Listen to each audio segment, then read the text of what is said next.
Tout le monde a son café, Oui, prête à aborder nos différents sujets. Bonjour à ceux qui se joignent à nous. On va vous laisser le temps de vous asseoir, prendre une gorgée. On commence à avoir un petit peu l'habitude de cette petite période tampon quand les gens se connectent, là, puis ça nous prend toujours 2-3 minutes de blabla pour occuper ce temps-là.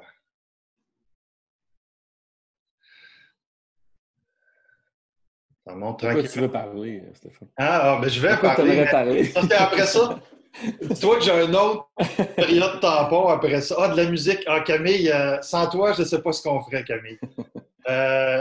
Il y a une autre période tampon quand on va ouvrir, quand on va commencer la diffusion sur Facebook, parce qu'il y a tout le temps un délai d'à peu près une minute et demie quand on part un live. Fait que je vais aussi penser à ça. Mais quel genre de musique tu voudrais, Camille? Il va falloir que tu me dises ça. Ces temps-ci, je feel country, mais je ne suis pas sûr que ça soit le cas de tout le monde. Donc, on a à peu près le tiers des gens d'arriver. Donc, des chansons à répondre? Ah! On n'ira pas là ce matin. J'espère que tout le monde est en forme quand même. Vous avez tous prévu des vacances, les amis? oui. Oui. Elles vont être... Jean-Philippe dit... Il va en avoir et ils ne sont pas prévus encore. Ils ne sont pas prévus encore. On laisse Local, les... hein? Local, les vacances. Yannick, il n'y a pas d'option de caméra et de micro parce qu'on est en format webinaire et non pas en format réunion. Il y a différents formats dans Zoom. Là, on est dans un format webinaire où vous êtes des spectateurs et nous, on est les interlocuteurs. Il y a le bloc de conversation et il y a un bloc de questions-réponses où vous pouvez inscrire aussi le tout. Mais on ne vous verra pas et il faut vous donner accès spécifiquement à votre micro si on veut vous donner la parole. Je ne pense pas que ça va se faire par contre. On va prendre plus les questions par écrit parce que ça va passer très rapidement cette petite heure et demie de contenu ce matin. Là. Donc, on est à 50. Marie, je pense que tu pourrais peut-être partir de Facebook pour qu'on puisse commencer notre blabla, puis comme ça, on n'accumulera pas trop de retard. C'est en préparation. Oui, c'est ça. On sait qu'il y a un petit délai toujours. Donc, juste un petit son de cloche, Joanne, quand ça va être prêt de ton bord. La technologie, c'est fou ce qu'on peut faire maintenant, mais il faut s'y habituer, puis il faut apprendre à vivre avec ce que ça veut dire aussi. Bonjour à ceux qui se joignent à nous. On se donne encore quelques temps pour laisser les autres qui sont inscrits se joindre. On devrait commencer dans quelques temps. Monsieur Rochette, vous voulez la provenance des gens inscrits au webinaire? Écoutez, on est plus d'une centaine d'inscrits théoriquement, donc c'est un peu difficile de vous dire la provenance. Il y a des gens de philanthropie, il y a des gens de tourisme, des gens de développement économique. On a des gens en sport et loisirs, en art et culture. Donc, c'est pas mal toujours la même chose avec Espace au BNL. C'est une représentation des 14 secteurs des gens qui sont inscrits. C'est sûr que j'imagine qu'il y a des questions qui vont aller plus dans certains axes de secteur que d'autres. On pourra voir, puis on va tout le temps s'adapter. Écoutez, je vais commencer ça tranquillement en vous disant que je suis Stéphane Parent, je suis le directeur général d'Espace au BNL. Je remercie à ceux qui sont présents ce matin à notre premier rendez-vous. C'est une première pour nous. Je sais qu'il y a beaucoup d'organisations qui ont fait ce type de session-là depuis le début de la crise. On a fait un petit essai en début de crise qu'on a dit on mettrait ça plus tard quand on aurait un peu plus de temps pour le faire comme il faut. Mais ce matin, c'est le premier matin. On va par la suite vous mettre ça en ligne sur notre chaîne YouTube et sur notre page Facebook après la présentation. Donc, ça va être disponible en rediffusion gratuitement. Écoutez, les rendez-vous pour nous, c'est une occasion gratuite de pouvoir discuter avec les gestionnaires puis les experts. J'espère que vous allez profiter de cette occasion-là pour vider votre sac à questions, puis aussi que ça vous donne un début d'idée ou pour mettre des choses en pratique. C'est sûr que ça reste un format un peu de style webinaire. C'est un survol. Je suis certain que certains d'entre vous vont toujours vouloir qu'on approfondisse plus, puis c'est normal. Les 2 prochains rendez-vous, on en a déjà 2 autres de programmés. On a un le 17 septembre où on va parler d'événements numériques, où on va regarder aussi ce que les gens ont appris dans les derniers mois. Donc, ça va être principalement avec des gestionnaires. Il n'y aura pas d'experts ou peut-être un expert, mais majoritairement, on va le faire avec des gestionnaires qui vont venir nous partager leurs apprentissages de leurs essais d'événements numériques. Fait qu'on va avoir des gens tant du niveau des événements affaires que des événements philanthropiques. Le 23 octobre, on va parler d'impact social comme outil de développement pour les OBNL, puis il nous reste à programmer ceux de novembre et de décembre. On est toujours ouvert aux suggestions. Je sais, dans les questions, on a reçu plusieurs choses, plusieurs questions qui sont vraiment reliées à ce qu'on appelle le pivot ou la transition des événements présentiels vers les événements virtuels. Je veux vous rassurer, on n'en parlera pas beaucoup aujourd'hui parce qu'on va en parler tout l'automne, puis même cet après-midi. Cet après-midi, il nous reste des places pour un webinaire où on va effleurer le sujet au niveau de la tendance sur l'événement virtuel, une tendance qui marquera aussi le après, c'est le webinaire de cet après-midi. Il nous reste une dizaine de places. On va aussi avoir notre rendez-vous sur l'événementiel numérique au mois de septembre. On travaille à monter un comité pour pondre la première Bible de la commandite événementielle numérique. Donc, on va se réunir avec certains intervenants autour d'une table numérique, bien sûr, une table vidéo, où on va pouvoir discuter. Puis, l'objectif, c'est de produire un guide pour vous accompagner. On veut sortir ça pour le mois d'octobre parce qu'on va faire aussi un autre webinaire sur les trucs et les astuces pour passer de l'événementiel en commandite pour passer, de l'événementiel traditionnel à l'événementiel numérique. Ça, c'est prévu pour le mois d'octobre. On va aussi aborder certains cas de plateforme. On va avoir une formation sur l'utilisation de Zoom et un webinaire sur comment tenir les conseils d'administration et les assemblées efficaces avec Zoom aussi. Parce que Zoom, tout le monde l'utilisait un peu, mais on connaît peut-être à peu près 10-15% de toutes les fonctionnalités, ce qui fait que notre créativité est souvent reliée. Aujourd'hui, par contre, on va parler de communication puis de marketing. Puis je tiens à remercier l'équipe, là, Joanne, Marie-Hélène, là, qui sont cachées, que vous ne voyez pas, mais qui sont au centre de cette initiative-là. C'est leur bébé ce matin, là. Moi, je fais juste l'animer. Donc, je remercie l'équipe. Puis, écoutez, moi, ce matin, je suis très content parce que j'ai la chance d'avoir 3 invités qui vont nous parler de leur sujet de prédilection. Je vais les laisser se présenter, chacun peut-être une petite minute pour vous dire ce que vous faites dans la vie. C'est quoi votre expérience en OBNL? Je commencerai avec toi, Alexandra Logiste de Actito Canada. Parfait. Bien, bonjour à tous. Alors, donc moi, je m'appelle Alexandra Logis. Je suis directrice Canada de Actito. Donc, Actito, en fait, c'est une plateforme de marketing automation. Puis, la raison pour laquelle je suis là ce matin, c'est que on a des clients OBNL ici au Canada, mais également en Europe. Et justement, avec la crise qui est arrivée, on a constaté que nos clients ont dû pas mal revoir leurs pratiques. Alors évidemment, tout ce dont on va parler, c'est vraiment des choses en apprentissage. On n'a pas la science infuse. La pandémie nous a un peu tous pris par surprise. Donc, on a essayé de se revirer de bord le mieux qu'on pouvait. Puis, on a déjà certains résultats, mais c'est encore évidemment beaucoup trop tôt pour dire on a une formule gagnante. Ce n'est pas le cas.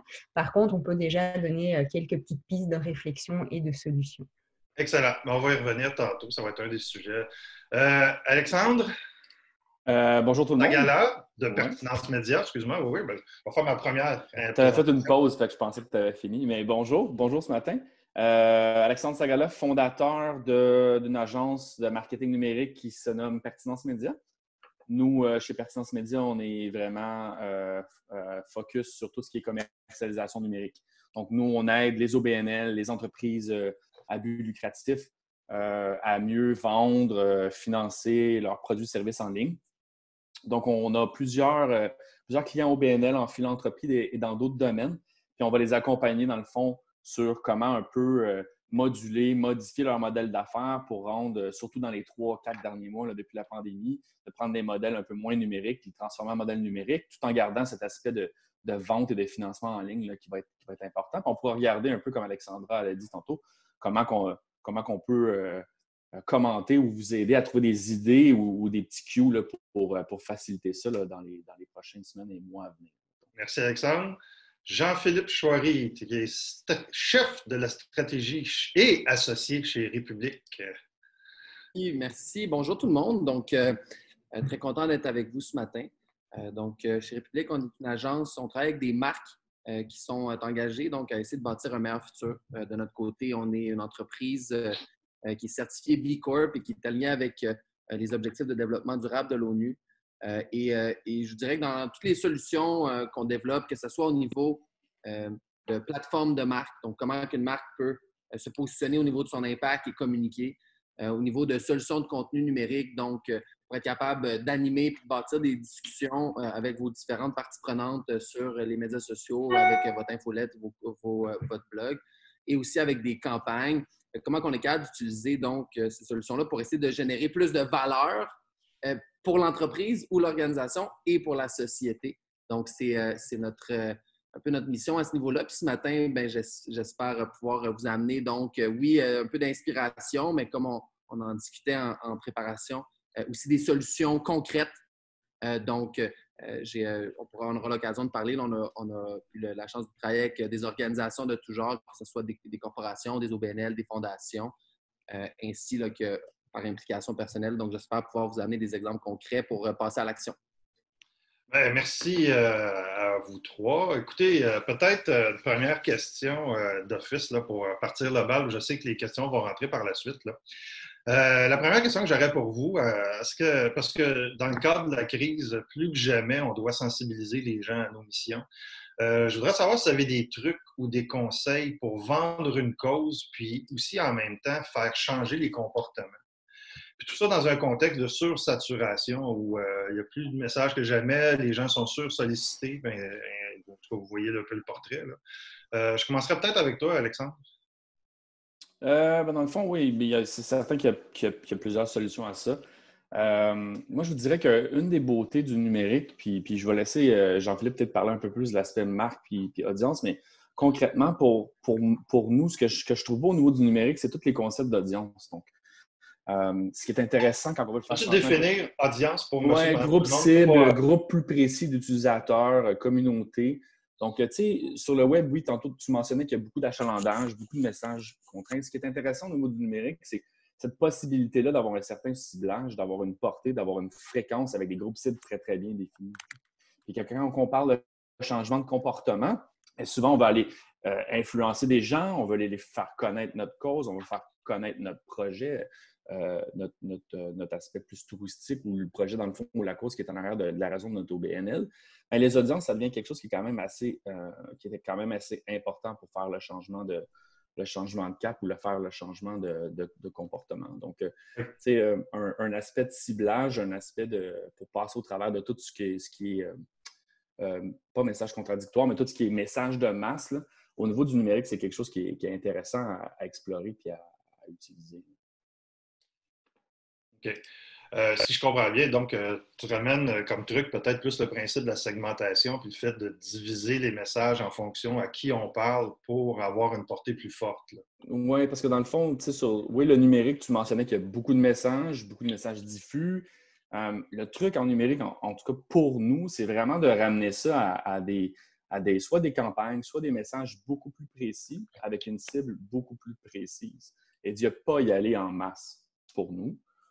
Donc, oui, exactement ce que tu as mentionné avec une segmentation ou une approche plus précise. Jean-Philippe, qu'est-ce que... Ah oui, Alexandra, ben oui, vas-y. J'allais me permettre de rebondir là-dessus parce que c'est ça, nous, justement, la personnalisation, c'est vraiment ce qu'on prône. Et en fait, il y a un élément qui a été vraiment marquant ces dernières semaines, peu importe dans quel domaine on se trouve, c'est pas typique aux OBNL, mais en fait, nos clients en général ont ce qu'on appelle des cimetières de données. Donc, qu'est-ce que je veux dire par là? Ils ont des bases de données qui remplissent depuis des années de courriels, de numéros de téléphone, etc., qu'ils n'utilisent pas vraiment, ou alors ils vont les utiliser pour du courriel de masse, mais ils ne savent pas du tout qui sont les personnes en arrière. Donc, en fait, nous, dans les dernières semaines, on a fait beaucoup de nettoyage de bases de données. Donc, c'est-à-dire des campagnes pour essayer d'un peu mieux identifier justement tous ces courriels. Est-ce que c'est plutôt, mettons, des bénévoles? Est-ce que c'est des personnes qui font des donations? Est-ce qu'ils sont très impliqués, peu impliqués? Donc, à ce niveau-là, il y a tout un travail qui peut être fait. Et bien souvent, les OBNL ont déjà des bases de données, mais elles sont sous-exploitées. Donc ça, c'est vraiment une piste de solution très concrète, parce qu'une fois qu'on fait ce premier nettoyage, on a plus d'informations sur les gens et donc on va pouvoir aller les cibler en fonction de leur comportement. Et donc, on va éviter aussi de les entre guillemets, écœurer, parce que c'est sûr que si on envoie un courriel de masse plusieurs fois par semaine ou toutes les semaines avec plusieurs messages différents, ce qu'on risque, c'est évidemment de perdre des gens. Mais si on arrive justement à mieux les cibler et à mieux comprendre leur lien par rapport à l'OBNL, là, ça va être gagnant pour les communications parce qu'on va vraiment nouer un lien numérique. Avant Jean-Philippe, peut-être juste revenir sur ce que vous avez dit toutes les deux sur les sources de données. Parce que c'est pas que tout le monde qui... que je sais très bien ce que tu dis est vrai, c'est qu'ils ont plusieurs listes, mais ils ne sont pas nécessairement conscients que ces listes-là peuvent être utilisables. On pense entre autres à des listes de donateurs, des listes de... surtout les billetteries. Tous ceux qui ont tombé avec des billetteries numériques, il y a de l'information dans les billetteries numériques qui risque d'être intéressante. Puis après ça, il y a les audiences plus ciblées. Là. Il y a quelqu'un qui pose justement une question, comment trouver les cibles? Peut-être que je vais vous laisser répondre à ça avant de demander à Jean-Philippe ses trucs et ses astuces, là, parce que lui, je suis curieux de l'entendre parler plus de la marque puis de la portée. Là. Juste vous laisser finir sur les cibles, comment vous les déterminez, Alex? Dans le fond, je ne faut pas que je dise Alex. Il y a trop d'Alex. Il n'y a jamais trop d'Alex. Non, 2. Mais pour répondre à cette question-là, dans le fond, si on met ça très, très concret, là, déterminer il y a déterminer ses cibles au niveau stratégique, donc à qui on veut parler, à qui on va s'adresser, de quoi on va leur parler. Et si on ramène ça concrètement, là, soit à des plateformes publicitaires, soit à des plateformes plus réseaux sociaux, les plateformes de nos jours ont tous des fonctionnalités de ciblage. Donc, on est tous capables, dans ces plateformes-là, d'aller identifier un client type ou une audience type, elle ressemble à quoi? Soit par des critères démographiques, soit par des critères d'intérêt. Ils aiment le hockey, ils aiment la philanthropie, elles aiment telle chose. Puis dans le fond, c'est ça qui va nous permettre, avec différents critères qui déterminent notre cible, d'être capable d'aller trouver ces gens-là, soit sur les réseaux sociaux, soit sur des réseaux publicitaires. C'est ce concept-là, comme on dit, ça s'appelle des audiences. Donc, puis après ça, dans le fond, dans un modèle numérique, là, sans m'étendre sur ça, ce qu'on va essayer de faire, c'est qu'on va essayer de déterminer plusieurs audiences avec plusieurs messages, puis on va essayer de les faire réagir à ces messages-là et à faire des tests d'audience. Puis quand on va trouver les audiences et les messages qui marchent mieux, c'est là qu'on va vraiment investir plus d'argent et les faire réagir. Et juste une petite parenthèse aussi, les adresses courriels qu'Alexandra mentionnait tantôt, qui sont un actif numérique que vous avez, vous pouvez les utiliser pour créer des audiences aussi. Donc, on peut les combiner, puis les deux vont entre guillemets, on va revenir tantôt. Tu viens de donner tu as mis un mot qui s'appelle investissement quand on parle de publicité numérique. Puis je veux qu'on en parle un petit peu plus tard parce que c'est quelque chose d'absolument essentiel. Je sais que Jean-Philippe, il tape du pied là, puis qu'il a hâte de nous parler de ses solutions à lui. Là. Je te laisse aller, Jean-Philippe. Ah, mais pas du tout. Ça fait plaisir d'écouter Alex et Alex parler de ciblage et d'audience parce que c'est clair que c'est un enjeu majeur. Tu sais, changer des comportements, c'est long, ça peut coûter très cher. Et premièrement, ce que je dirais pour faire ça, c'est de comprendre qu'un changement de comportement, il peut avoir un raisonnement rationnel. Donc, mettons qu'on regarde des comportements environnementaux en ce moment, d'essayer de rationnellement comprendre l'impact de mes transactions puis de mes achats, etc. Il y a émotivement aussi. Il y a beaucoup, on le voit, émotivement, c'est souvent ce qui va t'interpeller vers un changement de comportement. En ce moment, il y a plusieurs... je garde, mettons, le même courant, l'environnemental. Beaucoup de monde vont le faire pour leurs enfants, leurs petits-enfants, etc. Donc, essayer d'aller chercher un lien émotif pour interpeller. Mais après, c'est surtout aussi d'être capable, je pense, de proposer des actions concrètes. Souvent, il y a beaucoup de monde qui sont interpellés par un enjeu. En ce moment, évidemment, là, qui font actualité, il y en a plusieurs. Mais c'est de comprendre qu'est-ce que je peux faire en tant que citoyen, en tant qu'organisation pour passer à l'action. Alors ça, c'est souvent, on a l'impression que c'est clair, c'est écrit sur mon site web ou whatever.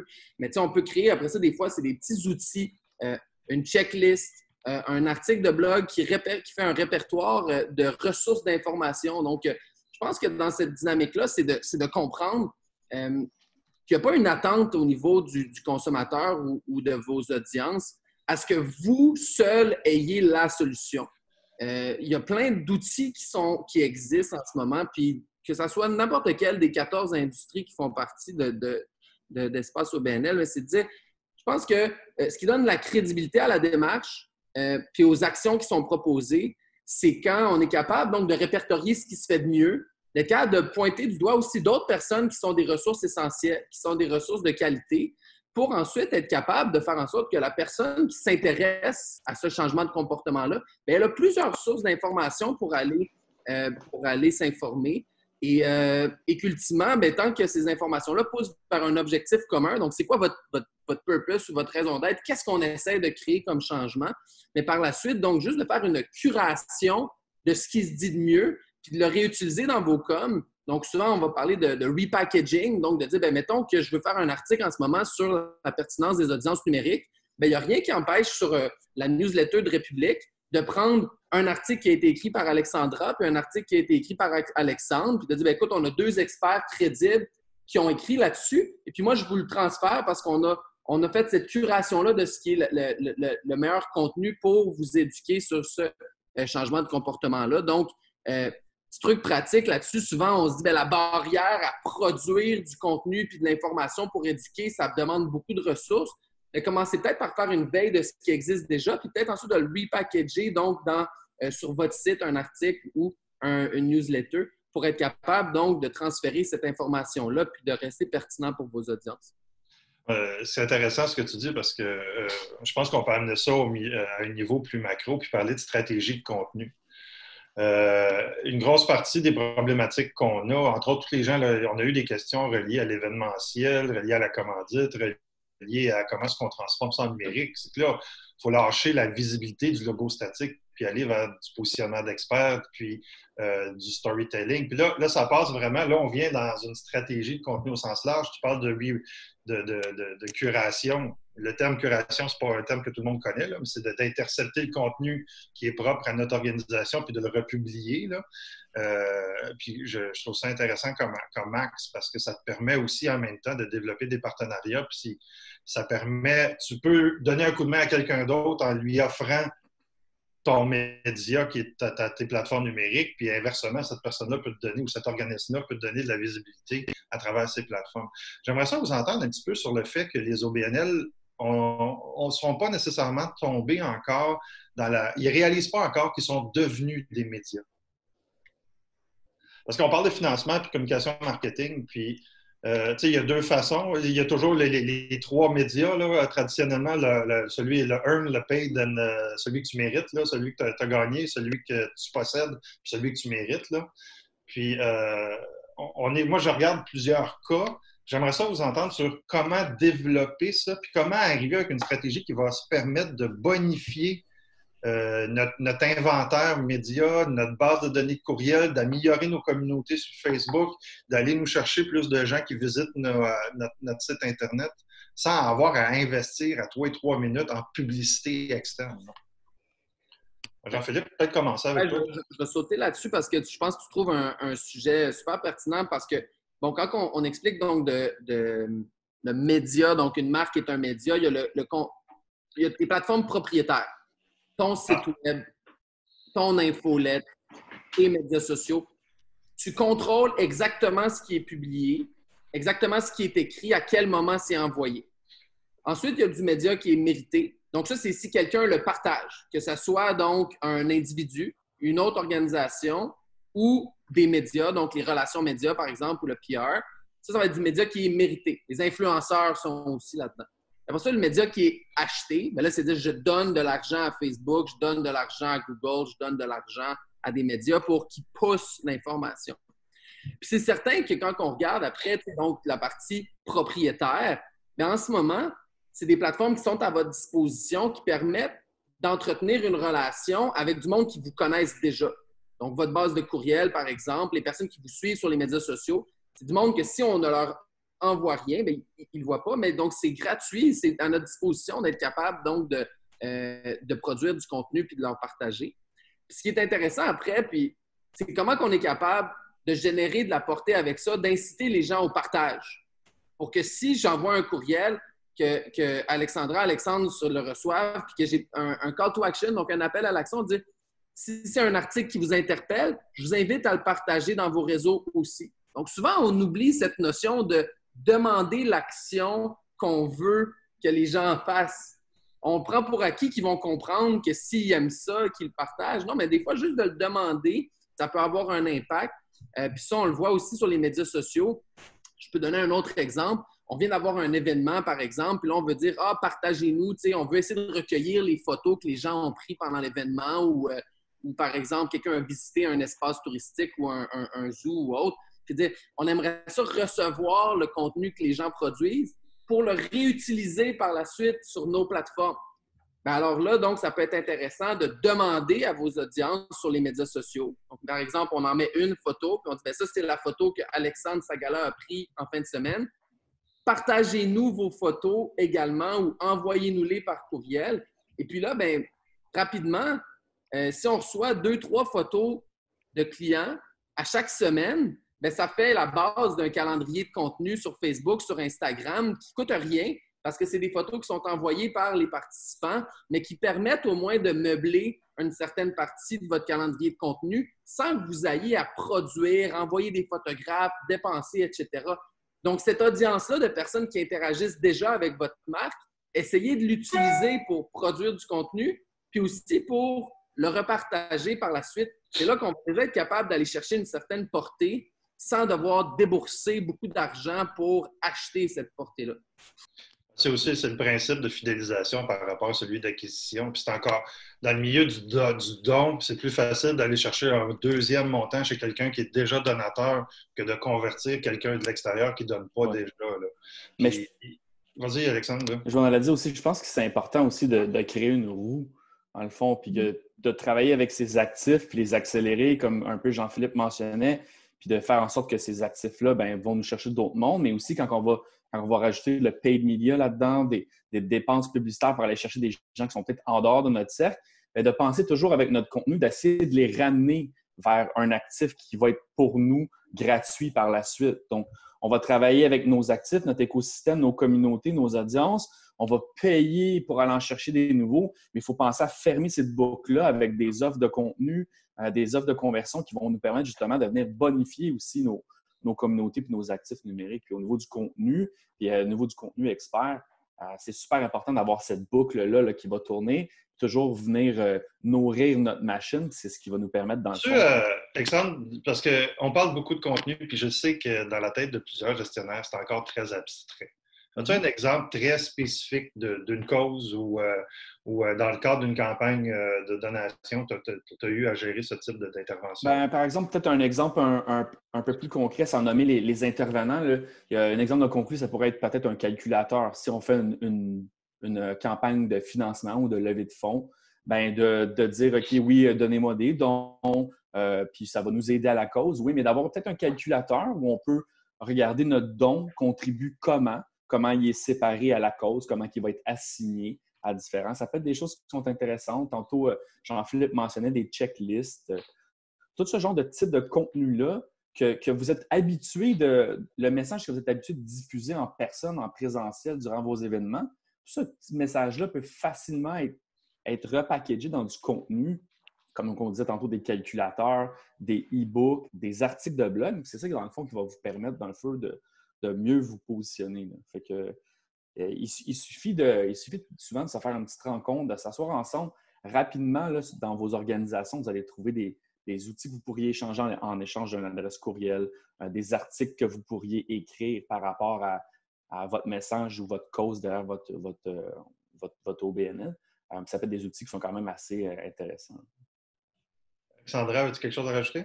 Oui, je reviens un tout petit peu en arrière parce que là, justement, on parlait d'acquisition. Puis en fait, c'est ça qui est important aussi de distinguer. C'est oui, on a la partie acquisition, mais après, cette acquisition-là, il faut vraiment l'activer pour avoir justement comme Alexandre nous disait, parce que si on fait juste de l'acquisition, là, on dépense forcément de l'argent, mais si en arrière, on ne convertit pas, c'est vraiment c'est de l'argent qui est dépensé pour rien.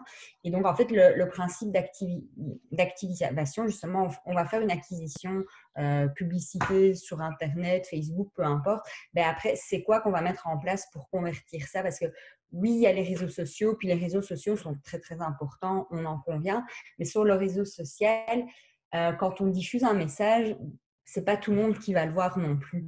Donc, quand on a un courriel, puis on peut penser que je prêche pour ma paroisse, là, mais c'est plus Non, le courriel, on va pouvoir communiquer en direct par la suite, tant que la personne ne se désinscrit pas de notre base de données. C'est vraiment important de mettre aussi en place, oui, la campagne d'acquisition, mais comment on convertit ce qu'on a acquis en personnes qu'on peut contacter par la suite pour justement diffuser notre contenu de qualité et la tenir au courant de tout ce qu'on fait. Qualité du contenu. Voilà.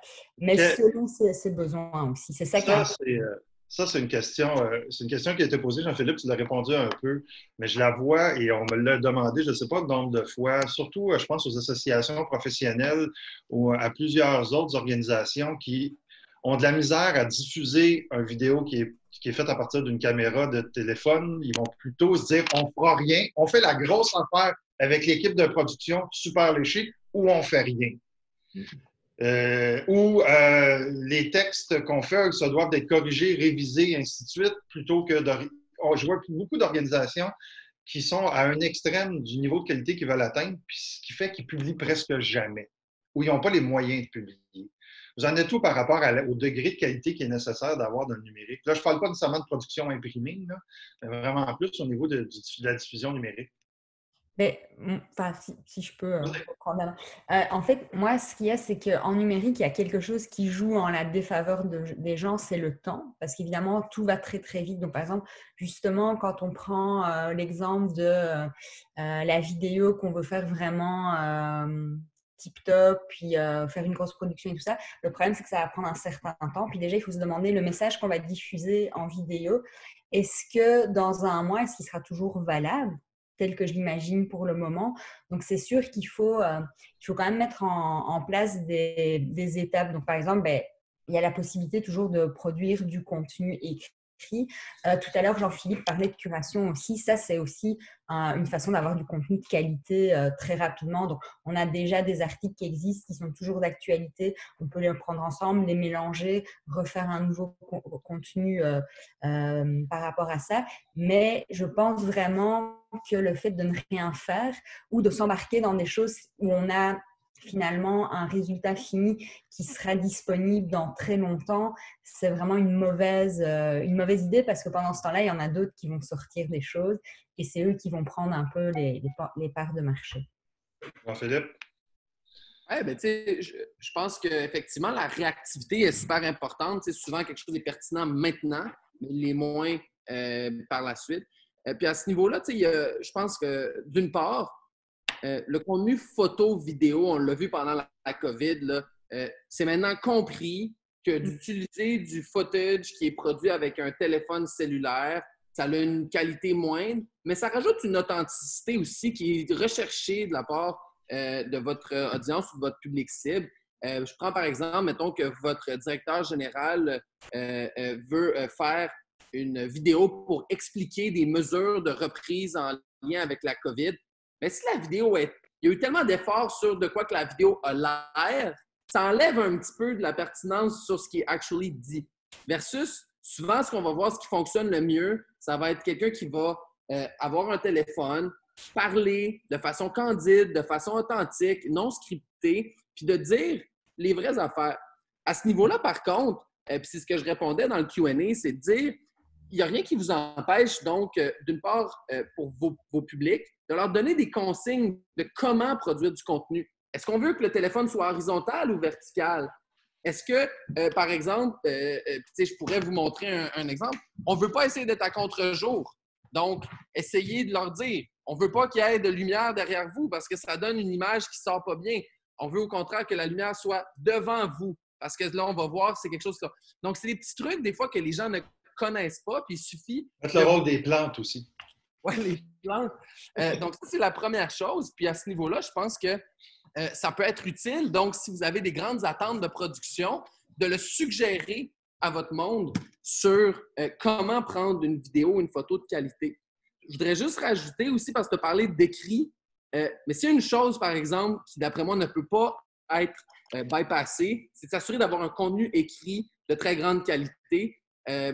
Écrire sans faire de fautes, c'est un standard de professionnalisme. Puis je pense que vous ne pouvez pas vous permettre d'écrire avec des fautes. Ou là, je parle à l'oral, j'ai beaucoup d'anglicisme. Idéalement, c'est des choses qu'on ne veut pas faire. Les tendances s'en vont vers une rédaction qui est épicène, où est-ce qu'on essaie d'être non-genré et d'être inclusif. C'est sûr qu'à ce niveau-là, de faire des petits écrits rapides, les écrits restent. Donc, oui, là-dessus, par exemple, j'essaierais de ne pas tourner les coins ronds pour m'assurer que le professionnalisme de votre organisation transparaît dans les mots qui sont utilisés puis dans la rédaction. Excellent. Alexandre, tu t'ajoutes là-dessus ou… Non, j'ai une autre question pour toi. Oui, je pense que ça a été. Je pense qu'ils ont bien couvert. Il y a une question qui est posée sur la conversion. Je vais prendre la question de Yannick. Là, puis, pour annoncer nos services et recruter des jeunes pour nos activités, comment fermer la boucle d'un coup et que notre audience est rejointe? Je pense que ce qu'elle veut parler, c'est qu'une fois qu'on leur parle, comment on les convertit, puis comment on vient chercher le… Tu parlais de call to action, Jean-Philippe, tantôt, là, mais c'est vraiment là…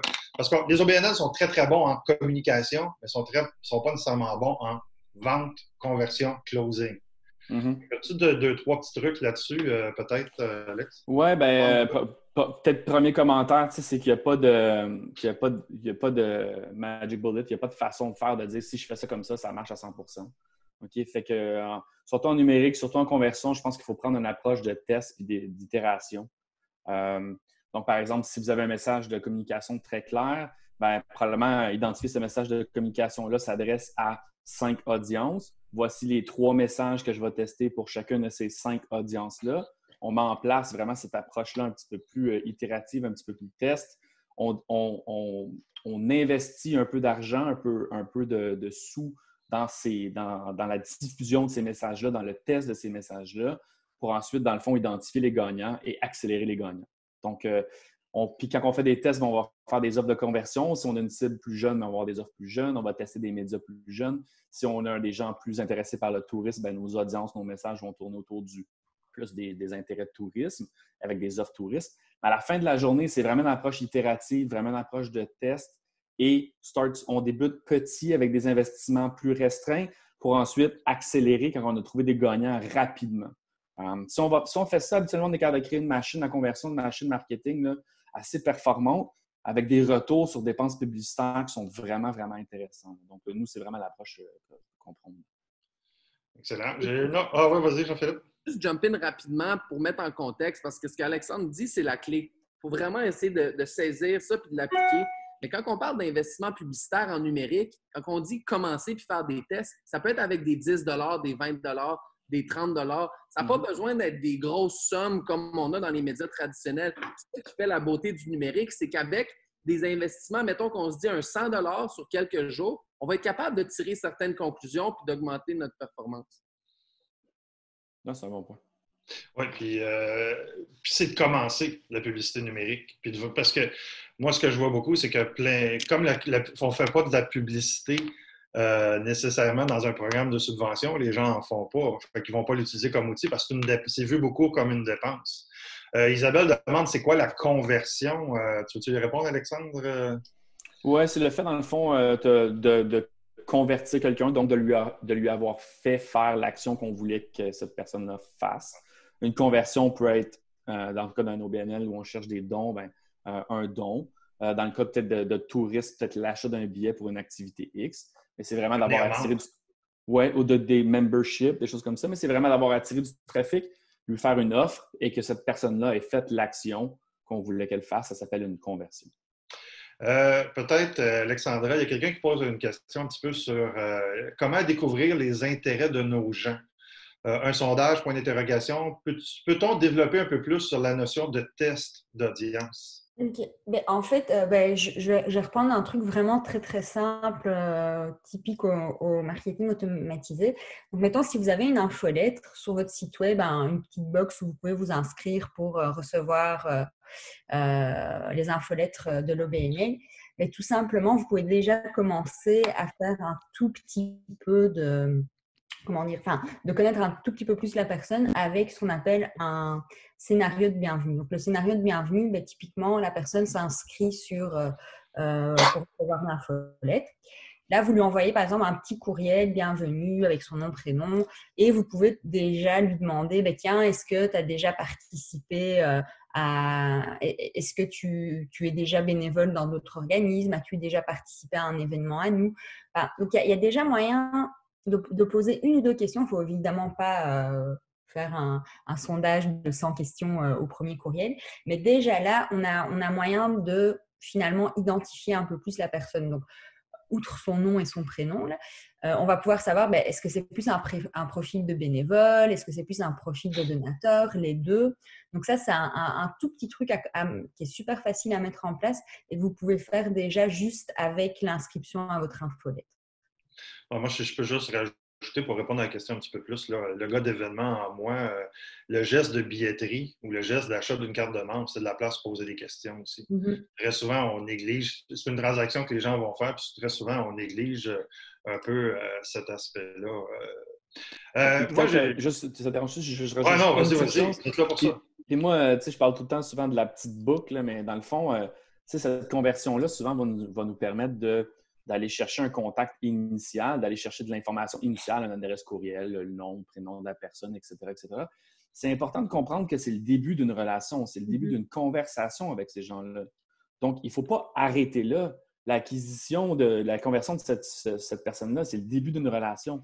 Donc, il faut avoir des mécanismes, soit du marketing automatisé par courriel, soit du retargeting, soit différentes choses pour vraiment venir continuer la conversation. Puis quand on va continuer la conversation, par exemple, on pourrait leur présenter des morceaux de contenu différents.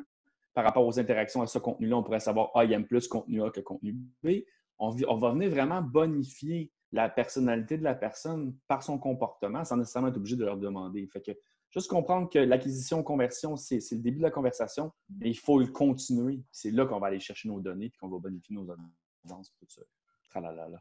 Tantôt, tu as ouvert une porte, Jean-Philippe. Hein? Le téléphone horizontal ou vertical pour prendre des photos. Alors, c'est ça, j'étais en train d'essayer de répondre dans le Q&A. Ça dépend de la plateforme qui est utilisée. Je dirais que sur un site web, sur YouTube, horizontal, ça reste le format qui est à prioriser. Si on essaie d'être sur des plateformes plus comme Instagram, même Facebook, on pourrait aller avec des formats qui sont verticales aussi. Mais ce qui est souvent important, c'est d'essayer d'avoir une uniformité dans tout ce qu'on demande parce que, je donne un exemple, on va demander à des employés, mettons, qui sont sur le terrain, chose qu'on fait beaucoup présentement en mode COVID. Là, donc, on donne un brief de production aux employés pour qu'ils nous donnent du footage qui se passe partout au Québec. Mais c'est très important que tout le monde utilise le même angle de caméra si après ça, on veut être capable de faire un petit montage avec les visuels recueillis. Donc, ça, c'est mon point. La même chose pour les vidéos? Oui, c'est là que je parlais plus de vidéos. C'est assez, je pense que c'est un petit peu moins crucial. Mais je voulais revenir sur Alexandre parce que là, moi, j'ai compris, tu m'as dit de donner des exemples concrets, là, mais concrètement, quand on parle de conversion et d'acquisition de courriel, là, on le voit, on a 63 participants en ce moment qui ont donné leur courriel à Espace OBNL puis qui ont confirmé un intérêt vers le marketing numérique pour leur organisation. Alors, donc ça, c'est un premier signe d'intention. Il y a eu une conversion ici. J'ai donné mon courriel, je me suis inscrit sur un sujet donné. Alors, donc, du côté d'Espace OBNL, maintenant, on est capable de savoir que ces 63 personnes-là, vous avez un intérêt pour le marketing numérique. Donc, par la suite, si on veut envoyer un contenu additionnel sur le marketing numérique, une formation ou autre chose, vous avez déjà été qualifiés comme des personnes qui ont un intérêt pour le marketing numérique. Puis ça, c'est une petite mécanique que vous pouvez reprendre dans votre organisation.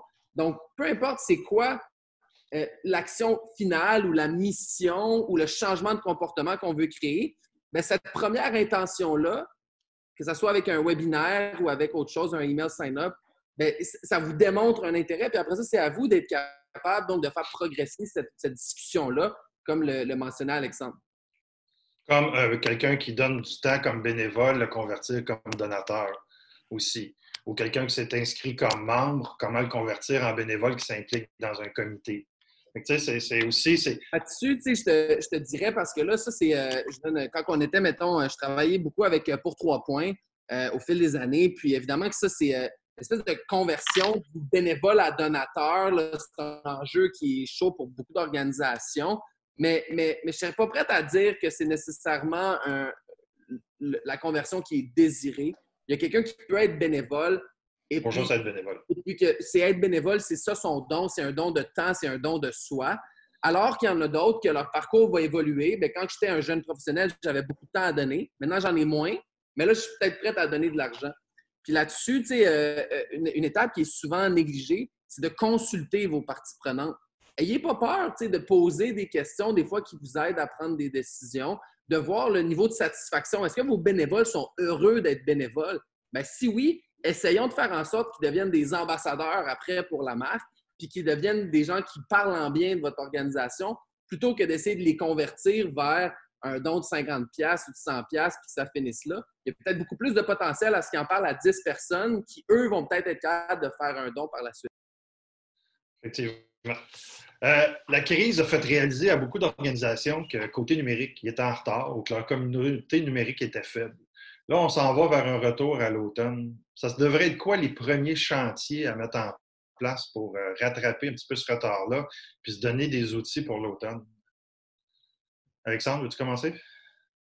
Tu l'as mentionné un peu, cette transformation numérique-là qui est vraiment importante à mettre en place. Moi, si je mettrais en place certaines choses concrètes, je pense qu'il faut vraiment se concentrer sur, aller bonifier notre écosystème à nous. Donc, des initiatives très fortes pour aller chercher des adresses courriels qui vont nous permettre de bâtir une communauté.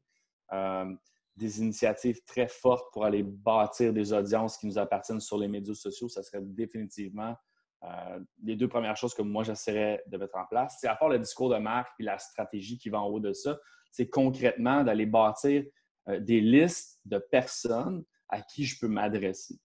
Okay? Pour, dans le fond, avoir des gens à qui parler. Si on veut remplacer les présentiels, si on veut remplacer des événements, ces choses-là, ben, quand tu deviens numérique, si tu n'as personne à qui parler, ben, tu as bien beau avoir le meilleur message, tu as bien beau avoir beaucoup de budget, mais si tu n'as personne à qui parler, ben, tu n'arriveras pas à tes fins. Moi, je pense que c'est une des affaires que même les entreprises privées ont remarqué, c'est que cette lacune-là là, d'avoir des bases de données, des audiences très bien définies sur lesquelles ils pouvaient se reposer. Je vous donne un exemple concret. Nous, on fait affaire avec la Société de recherche sur le cancer, qui est un organisme quand même assez connu. Puis, dans le fond, eux avaient dans leur financement des événements, le souper, les célestes, des choses comme ça, où ils allaient chercher beaucoup de financement. Mais eux avaient aussi l'avantage qu'ils avaient fait l'effort de bâtir cette liste de courriels-là, qu'ils avaient fait l'effort de bâtir ces audiences numériques-là. Donc, la COVID, elle a frappé en plein milieu de leur plus grosse ronde de financement de l'année. Okay? Puis même après ce COVID-là, parce qu'il y avait des adresses courriels, parce qu'ils avaient déjà investi sur le numérique, bien dans le fond, puis qu'il y avait déjà des audiences, ils ont fait leur financement. Ça n'a pas été aussi performant qu'habituellement, mais ils s'en sont sortis très, très bien. Donc, pour les organismes, les associations touristiques ou tous les autres membres d'Espace OBNL, moi, je pense que la première chose à mettre en place, c'est vraiment vos actifs puis d'aller commencer à bâtir là, cette base de données-là d'audience et d'adresse courriel. Alexandra? Ben oui, puis je rajouterais aussi, parce que c'est quelque chose dont on a quand même un peu parlé, le fait d'avoir toujours peur que ce soit des gros chantiers, et d'essayer de découper en petites étapes, dans le sens où justement, voilà, on a les courriels, on a quand même un peu de données déjà à la base, donc peut-être essayer de faire des petites actions avec ce qu'on appellerait des échantillons, pour commencer quelque part, puis grossir par la suite. Parce que c'est vraiment le fait de se dire « Ah, ça me semble vraiment gros tout ce qu'il y a à faire » et de ne rien faire qui fait en sorte qu'on prend du retard. Jean-Philippe, toi, je vais te ramener ça encore plus précis, Jean-Philippe. Je vais partir de ce que les deux autres viennent de dire, puis j'ai très, très souvent le commentaire « Petite équipe, petit budget, manque de temps, je commence où? » Écoute, c'est effectivement, puis c'est un enjeu, je vous dirais, qui n'est pas propre aux plus petites organisations. Là. Toutes les organisations ont des enjeux de priorisation. Puis à ce niveau-là, je pense que la COVID, en fait, du moins de la façon qu'on l'approche, c'est un très bon moment de réflexion. pour peut-être reprioriser justement ce qui compte vraiment, puis ce que vous voulez vraiment accomplir. De s'entendre là, avec votre organisation, que ce soit toute l'équipe ou l'équipe de leadership, sur c'est quoi vraiment là, qu'on essaie d'accomplir ici, puis de se rappeler. Il y a des ateliers aussi de consultation des parties prenantes. Hey, on essaie d'aider ce groupe-là depuis des années. Est-ce que leurs besoins ont changé maintenant avec la COVID? Puis d'aller poser des questions pour aller chercher ce feedback-là. Peut-être que votre rôle est en train de pivoter dans cette nouvelle dynamique-là. Et c'est le meilleur moment, donc, pour poser ces questions-là.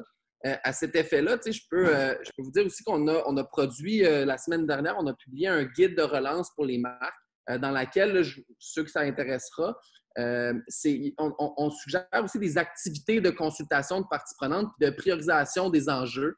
Donc, une espèce donc, de materiality mapping. Là. Donc, c'est quoi qui est vraiment important pour nous? C'est quoi qui est vraiment important pour nos parties prenantes?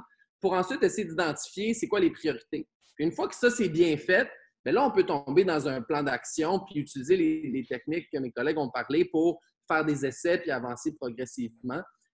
Mais je pense que le monde après la COVID va être franchement différent de celui qu'on connaissait avant. Puis je pense que tout le monde commence à en être conscient. Mais c'est surtout une opportunité ce qui soit mieux puis qu'on fasse mieux les choses. Puis là, dans votre organisation, à ce moment, bien, moi, je vous challenge à revenir avec cette idée-là puis dire bien, comment on peut être meilleur? Puis qu'est-ce qu'on peut faire? Puis en quoi la COVID crée un nouveau contexte pour être meilleur? Et puis ça, c'est un très beau point de départ pour s'assurer d'identifier vraiment la priorité puis de focus.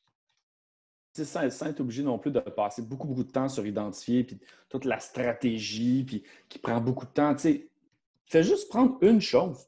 Identifiez une chose que vous avez le goût d'essayer. Petit, go, un pas à chaque jour.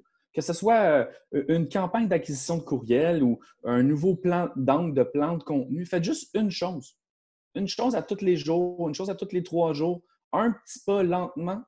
Puis vous allez voir que si vous faites ça tout le temps, bien, vous allez être capable de vraiment vous accélérer puis d'arriver dans 3 mois, 4 mois, puis même avec une petite équipe, un petit budget, puis en regardant en arrière, puis dire « Wow, regarde tout le chemin qu'on a fait. » Fait que aussi, des fois, c'est un peu bizarre ce que je veux dire, d'arrêter de trop réfléchir, d'arrêter de trop vouloir qu'est-ce que je dois faire, comment je dois le faire, de juste le faire.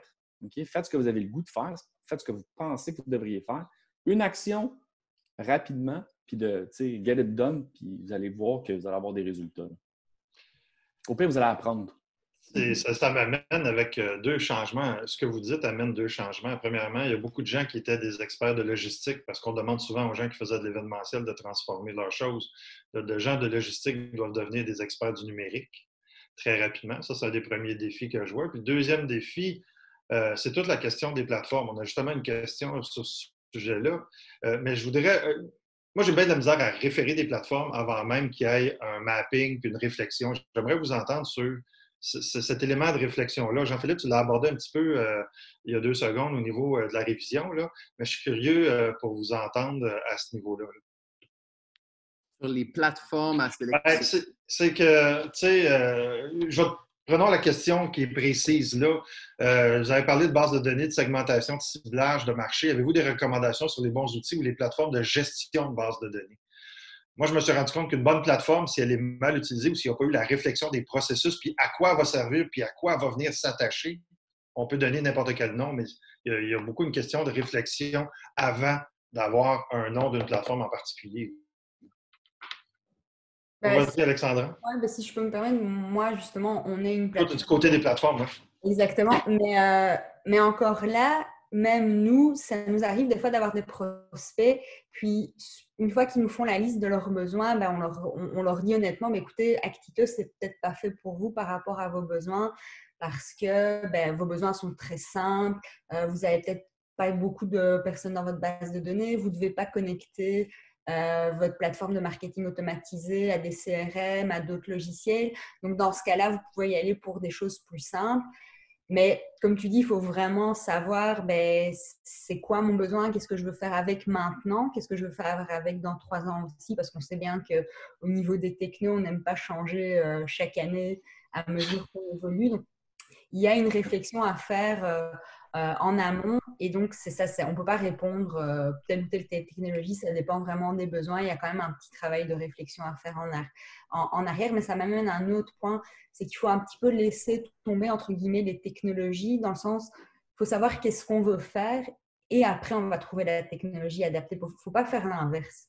Ouais, la technologie, ce n'est pas une fin en soi, dans le fond. Ça ne va Exactement. pas régler les problèmes, même que dans certains cas, les technologies vont créer plus de problèmes qui vont en solutionner. Donc, c'est une technologie ou une plateforme, ça va servir à vous accélérer, à vous aider de vous rendre au point A ou au point B. Mais si vous ne connaissez pas le point A où vous êtes et le point B où vous voulez aller, une technologie, là, ça peut être quand même assez nuisible. Donc, comme Alexandra mentionnait, faites l'effort de bien connaître vos besoins, de bien connaître pourquoi vous cherchez à utiliser une technologie. Souvent, c'est pour faciliter des processus manuels ou accélérer, parce que ça peut vite devenir un problématique. Là, des technologies. Un peu la même chose comme quand on avait quelqu'un, un conseil d'administration, qui dit « Hey, ça nous prend une stratégie Facebook. » Et non pas une stratégie de contenu qui va être diffusée sur Facebook. C'est un peu la même façon de voir aussi. Là-dessus, je peux peut-être jump in 2 secondes parce qu'au niveau des plateformes plus technologiques, là, comme Alexandra parlait, je pense que c'est moins dans mon champ d'expertise, mais au niveau de la plateforme, tu as parlé d'une stratégie Facebook, il ne faut pas réfléchir à où on va en parler, il faut réfléchir à ce qu'on va dire. Puis, une fois qu'on clarifie ce qu'on va dire, après ça, on peut le dire partout. Ça devient après ça. Donc, une fois que le message est clair, qu'on a notre visuel, donc je donne un exemple, on écrit un article de blog. Ce qu'on avait à dire dans l'article de blog, c'est ça. Puis ensuite, l'article, on peut le mettre sur Facebook, on peut le mettre sur LinkedIn, on peut le mettre sur Twitter, on peut le mettre dans notre newsletter, on peut faire plein de choses avec.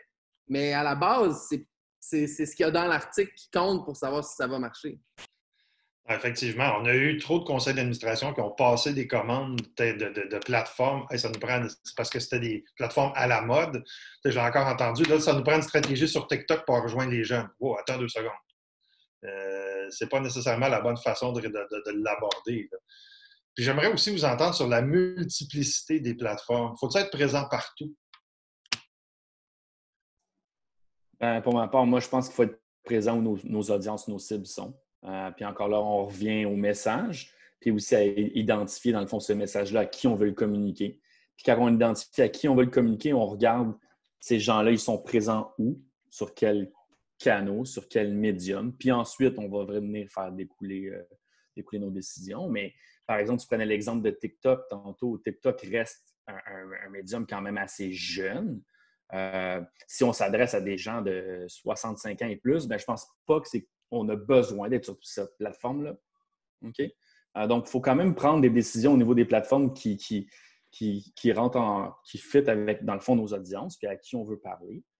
Ça, c'est un exercice qu'il faut faire, mais on n'est pas obligé d'être sur Instagram parce que c'est à la mode d'être sur Instagram si nos cibles et nos audiences, ils ne sont pas sur Instagram. T'sais? Mais ceci étant dit, il faut aussi rester à l'affût parce que ces choses-là vont bouger dans le temps. Mais il reste qu'on n'est pas obligé d'être partout puis on n'est pas obligé d'être sur les plateformes les plus à la mode pour avoir des résultats. Là-dessus, je pense que, mettons que vous identifiez une plateforme qui est pertinente, on parle d'Instagram, vous dites, écoute, je pense qu'on devrait être sur Instagram. Là, il y a une communauté qui est très active au niveau du plein air, par exemple, puis on devrait être là. Mais avant de lancer un compte pour votre organisation sur Instagram, il y a d'autres façons d'être présent sur la plateforme aussi si vous évaluez que vous n'avez pas les ressources pour entretenir, donc, avec une certaine fréquence puis une certaine récurrence, donc, du contenu. C'est possible de juste faire des publicités sur la plateforme sans être présent dessus. Donc, ça, c'est quelque chose qui se fait. Évidemment, ça vient avec un certain coût.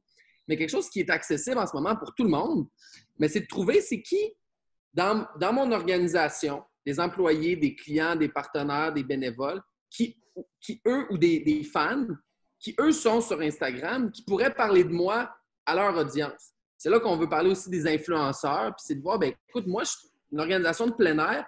Il y a plein de jeunes en ce moment qui trippent plein air. Est-ce que je peux les approcher eux pour qu'eux parlent de moi à leurs fans plutôt que de moi essayer de parler tout seul et de pousser un message? Donc ça, c'est quelque chose qui peut être super intéressant souvent pour des enjeux géographiques aussi. Si on veut essayer donc de couvrir le Québec au complet, votre organisation ne peut pas être au Québec au complet, mais il y a du monde qui sont partout. Il suffit juste de les approcher, puis après ça, d'essayer d'établir une relation avec eux. Qu'est-ce que moi, je peux leur donner qui vont les rendre heureux. Puis qu'est-ce qu'eux peuvent faire pour moi qui va me rendre heureux? Essayer de créer des win-win. Puis ça, c'est vraiment à la portée de main de tout le monde. Puis c'est avec une approche de partenariat comme ça, souvent qu'on est capable de scaler au niveau du contenu puis au niveau des médias sociaux. Alexandra, tu voulais rajouter quelque chose? Oui, ben c'est ça. Ben là, plus qu'une plateforme, je vais plus parler des canaux parce qu'en fait, j'ai un exemple très spécifique qui me vient en tête. Avec notre plateforme, ben, la plupart du temps, on fait de l'envoi de courriel, on peut faire du texto aussi, mais il y a aussi une autre option qu'on n'utilise pas super souvent qui est l'envoi de documents écrits. Et en fait, on a un client OBNL, ben lui, par exemple, dans ses donateurs, c'est beaucoup des personnes âgées. Et en fait, pour cet OBNL-là, le canal d'envoyer un courrier par la poste ben, fonctionne super bien parce que ces personnes-là, ben, elles s'attendent, elles sont plus âgées, puis elles aiment ça, recevoir leur pamphlet par la poste avec un numéro de téléphone à appeler, etc. Donc, il faut vraiment s'adapter à notre auditoire, puis qu'est-ce qu'on veut. Là, il n'y a pas des choses toutes faites qui sont universelles, puis qu'on peut adapter. Effectivement. Il y a une question qui est posée. J'hésite à vous en parler, mais je vais quand même ouvrir la porte parce que je suis curieux de vous entendre. Nous, de notre côté, on va travailler beaucoup de contenu là-dessus cet automne. C'est toute la partie des événements virtuels. C'est la partie aussi du changement d'éducation. Ce que je constate beaucoup, c'est qu'on a beau arriver avec des produits numériques, surtout en termes de commandites ou même de suggérer à des annonceurs de faire du placement d'experts, des choses comme ça. Les annonceurs ne sont pas nécessairement rendus là dans leur tête. Donc, comment est-ce qu'on va faire à moyen terme, pas seulement à long terme, mais à court terme, là, pour convertir des commanditaires qui étaient traditionnellement des acheteurs de visibilité en des acheteurs de produits numériques? Là, j'ai posé une grosse question. Hein. Je sais qu'on n'a pas encore toute la réponse parce que je travaille là-dessus moi-même depuis longtemps. Exact. Alexandra, t'as-tu... Ah oui, vas-y. Ben, c'est très difficile à répondre parce qu'en fait, on joue un peu les Madame Irma. Là. On ne sait pas comment ça va évoluer. Mais il y a quand même une tendance qui se dessine. Enfin, moi, j'ai l'impression, en tout cas, puis quand je le vois aussi, parce que je suis sur un CA, tout ça, pour aussi une OBNL, les gens, oui, pour le moment, on est encore en virtuel et tout ça, mais il y a quand même un côté où on commence un petit peu à vouloir revoir des gens. Donc moi, je pense quand même qu'à l'automne, tranquillement, pas vite, les événements vont reprendre. Peut-être pas comme on les a connus avant. Peut-être des formules avec moins de monde ou différemment. Là, je ne sais pas de quoi ça va avoir l'air, mais moi, c'est ce que je constate aussi, c'est que les gens maintenant, ils sont déjà, ceux qui peuvent faire du télétravail sont toute la journée devant leur ordinateur. Donc, dès qu'on leur propose aussi des événements virtuels qui sont en dehors des heures de bureau, puis là, je le vois, ça a vraiment évolué par rapport au début, ça devient très difficile. Par exemple, ça devient très difficile d'avoir des gens sur l'heure du midi. Ça devient très difficile d'avoir des gens après 5 heures. Donc, je pense que, à mon avis, petit à petit, ça va quand même se replacer. Donc, je sais pas, hein, mais je sais pas s'il va falloir faire la conversion vraiment à moyen terme. Mais moi, je suis d'accord avec ton propos, mais aussi en désaccord en même temps. Moi, je pense que le retour de la présentiel, ça va arriver. L'être humain a besoin d'interagir, donc ça c'est un fait. Mais je pense aussi qu'il y a une scission, qu'il y a une coupure là, au niveau des comportements, puis que cette pandémie-là, cette COVID-là a forcé vraiment des cibles de la société, certaines parties de la société qui n'avaient pas une habitude d'aller sur le numérique, de le faire. Il y a eu un besoin autant au niveau de la clientèle, autant au niveau des entreprises, des organismes, etc. Puis que dans le fond, c'est un changement de comportement. Jean-Philippe, tantôt le mentionnait, ça va prendre du temps.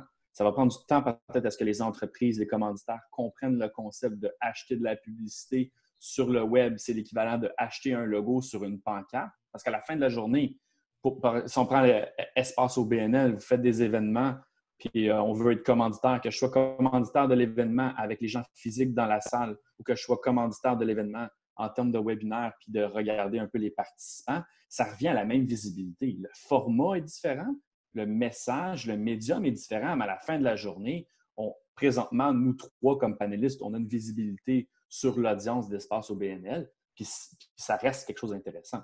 Et puis je pense qu'il y a beaucoup d'entreprises, puis je vais faire le parallèle avec des entreprises B2B qui étaient habituées d'aller dans des gros trade shows aux États-Unis, des gros trade shows en Europe. Ils vont vite se réaliser que peut-être avec un tiers du coût, une demi du coût, je vais avoir une visibilité sur les mêmes personnes en format numérique, en format virtuel. Pas de coût de déplacement, pas de coût de logistique. Il y a définitivement un avantage financier. Il suffit, je pense, de faire valoir cet avantage-là. Puis lentement, les commanditaires vont embarquer. Moi, je pense qu'il y a définitivement eu un changement de comportement, mais là, il faut juste continuer à pousser dans cette direction. Tu amènes un bon point, c'est pour une partie du prix. C'est ça, parce que par exemple, nous, c'est un super bon exemple. On faisait beaucoup de salons. C'est sûr que je commanditerais un événement en ligne en tant que compagnie, mais pas pour le même prix qu'un événement physique. Mais moi, quand je mentionnais le coût, par exemple, je ne mentionnais pas au niveau de la commandite. Je mentionnais les coûts sauvés au niveau du transport et de la logistique. Ouais. Fait que dans le fond, si tu vas dans un trade show aux États-Unis ou un événement et que tu envoies 4 personnes… 10 par 10, tu ne sauves pas en bas de 25 000. Tu peux probablement prendre ce 25 000-là et avoir 4 fois la visibilité au niveau numérique pour la même cible. Tu vas augmenter ta portée, ta fréquence, ta pertinence. Mais c'est là où il y a un changement d'expertise à faire. Puis c'est autant du côté de ceux qui organisent les événements que de ceux qui font traditionnellement. Tu sais, une personne qui faisait des kiosques dans des trade shows, je pense au classique. Là, moi, j'ai été dans l'industrie de la construction pendant un certain temps. Puis on a beaucoup d'associations dans l'industrie de la construction qui sont des gens dans Espace OBNL. Quand on voit que le décideur classique dans une compagnie électrique, c'était quelqu'un de trade show, c'était quelqu'un de cocktail puis de souper au mort. Puis là, on dit du jour au lendemain, tout ça vient de tomber à l'eau. Tout ton coffre à outils de développement d'affaires vient de tomber à l'eau. Il faut que tu en développes un nouveau. On s'entend qu'on a une période dans le temps où… puis on a aussi, peut-être pour répondre à la question de monsieur ou de madame, c'était pas très clair, c'était anonyme. Je pense qu'on a besoin de bâtir des business cases, des exemples de dire cet annonceur-là a fait ça avec nous, puis là, ce que ça a donné comme résultat, puis là, la stratégie qui a été déployée. C'est plus difficile aussi. Chantal nous amène que les OBNL n'ont pas 25 000 pour de la publicité, car les OBNL ont des petits budgets. Ça, c'est un mythe et à la fois une réalité. Puis je suis curieux de vous entendre sur le mythe du sens que si t'es petit, tu n'as pas de budget, fait que tu fais rien avec le peu que tu as, ou comment tu prends ton petit budget que tu as, puis tu en crées un effet de levier pour aller augmenter ton budget aussi par après. Avez-vous… ma question n'est peut-être pas très précise. Vas-y, Jean-Philippe. Je pense, puis un peu en lien avec l'autre question d'avant, c'est sûr qu'en ce moment, il y a plein de solutions sur le numérique qui sont accessibles pratiquement gratuitement. Là. Je veux dire, on est sur Zoom en ce moment. Là, les coûts pour se retrouver 60 participants plus nous 4 sont pratiquement minimes. Donc, en ce moment, là, si on avait voulu organiser un déjeuner-conférence à 60 personnes, on aurait eu des petits croissants, des petits fruits, du café, etc. Ça aurait coûté 2000$ peut-être ce matin ou 1000$ pour organiser ça, les déplacements de tout le monde. Donc là, en ce moment, il y a une opportunité de rejoindre, de rassembler des gens pour pratiquement rien grâce aux plateformes qu'on voit en ce moment. Tu sais, on est sur Facebook, on est sur Zoom, etc. Donc, il y a une augmentation. Vous êtes en train de voler mes punchs du webinaire de cet après-midi. Écoute, on ne sera pas là, fait que c'est correct. C'est grave. Continue, Jean-Philippe, excuse-moi. De l'autre côté, ça coûte moins cher, mais de l'autre côté, ça vaut moins cher aussi. Puis ça, c'est ce qu'on disait tantôt. Parce que pourquoi ça vaut moins cher? Pour moi, c'est une question de présence mentale. C'est une question de quand tu te déplaces dans un événement. Si on était ce matin, tout le monde dans la même salle, là, bien, tout le monde est présent, est disponible à l'interaction, à tout ça. On n'est pas sur notre téléphone en train de faire d'autres choses. En ce moment, sur 60 personnes, c'est sûr qu'il y en a au moins la moitié qui font des emails à gauche et à droite en même temps, qui se mettent sur mute, qui prennent un appel. On est moins disponible, on est moins présent avec le numérique. Donc, c'est un défi ici. Puis ça me ramène après ça à wrapper cette idée-là, à dire, c'est là l'importance pour vous que cette rencontre-là soit un premier pas.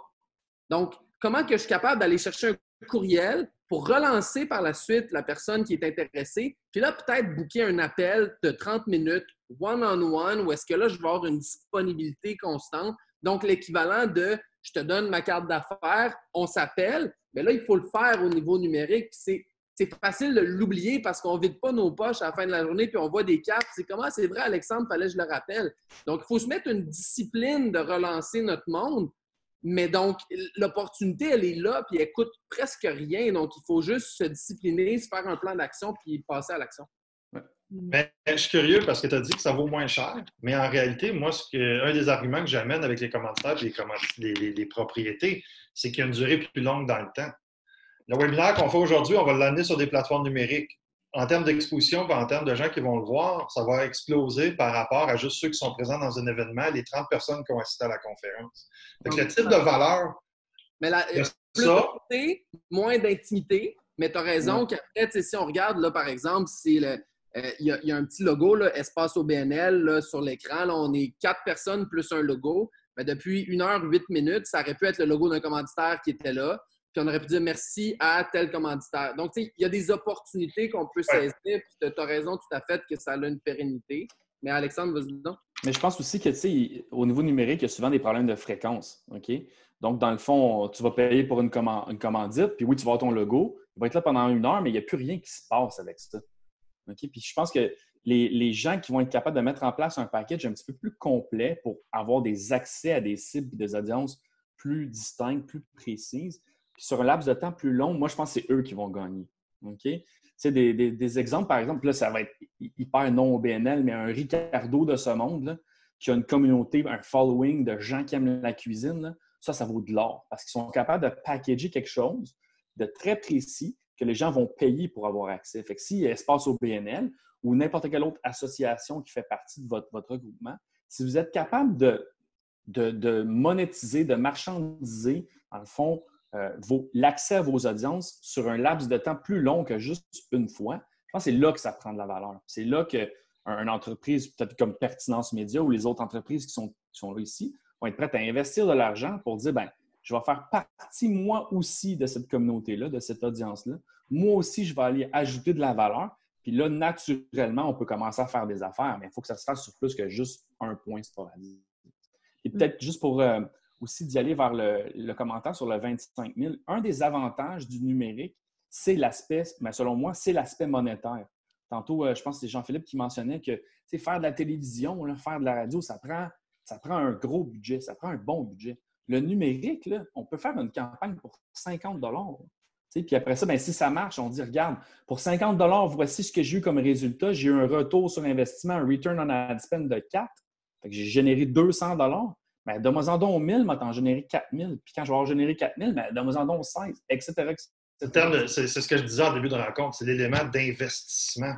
Puis ce qu'on n'a pas en médias traditionnels, puis c'est ce qui fait si mal aux médias traditionnels actuellement, c'est ce retour sur investissement-là, c'est ce qu'on dit qu'on appelle le tracking aussi.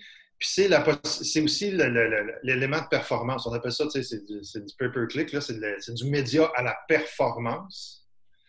Puis c'est dans une des réponses aussi, pour répondre à la question sur la commandite, que j'ai travaillé avec certains clients, c'est au lieu de charger un montant X pour, mettons, diffuser un webinaire, c'est d'arriver à dire, bien, de charger un prix par personne qui vont le voir. Donc, c'est d'amener l'idée du média à la performance dans des produits de commandite. Puis il n'y a pas grand monde qui ont fait ça. Donc, on vraiment... mais on va fermer la commandite parce qu'on va en parler beaucoup cet automne, puis on va arriver avec des réponses plus claires parce que le marché n'est pas clair encore, puis il y a beaucoup d'essais qui ont été faits. Tu sais, les plateformes en ligne existent depuis 2003-2004. Hein? C'est pas nouveau, là. Les événements virtuels, là, il y en a des très gros qui ont été faits en 2003 par Microsoft, Cisco, qui ont été mis de côté. On est arrivé avec les événements hybrides par la suite parce qu'il y avait certains problèmes, justement, vu que les gens ne se rencontraient pas. Là. Mais au-delà du numérique, je suis curieux de vous entendre parler sur qu'est-ce qui est encore bon en traditionnel. Parce qu'on a parlé beaucoup de numérique. Je sais que ce n'est pas le cas de tout le monde. Je sais qu'il y a encore beaucoup d'organismes qui vont commencer un programme, une annuelle avec dépliants, affiches. Tu sais, on est encore distribué dans les dépanneurs du coin. Il y a encore beaucoup d'organismes dans notre secteur aussi qui relèvent du volet local. Donc, dans le numérique, je sais qu'il y a plein de belles choses qu'on peut faire avec les Google Business, ainsi de suite, au niveau local. Mais au niveau des autres outils, je suis curieux de vous entendre. Quand Jean-Philippe, peut-être, les deux autres sont très, très numériques. Mais je suis curieux. On a un panel numérique, c'est sûr qu'on va tout prêcher un peu pour notre paroisse. Moi, c'est sûr que, je veux dire, parles de direct mail. Il peut encore avoir de la pertinence pour faire du direct mail. Mais direct mail, c'est un envoi postal, juste pour que tout le monde comprenne. L'équivalent, on peut faire du geofencing en numérique où est-ce qu'on va envoyer une publicité ciblée sur une adresse, donc à 500 mètres autour d'une adresse ou du monde qui sont rentrés dans un espace et qui sont ressortis. Donc, il y a quand même une équivalence à ce niveau-là. Je pense que l'événementiel, ça restait un petit peu la clé, donc cette espèce de contact humain qui est difficile à créer en numérique. Là, on le fait en ce moment, mais on a quand même un écran qui nous sépare. En ce moment, l'événementiel, évidemment, est chamboulé, les grands événements, les grands rassemblements, les cocktails, etc.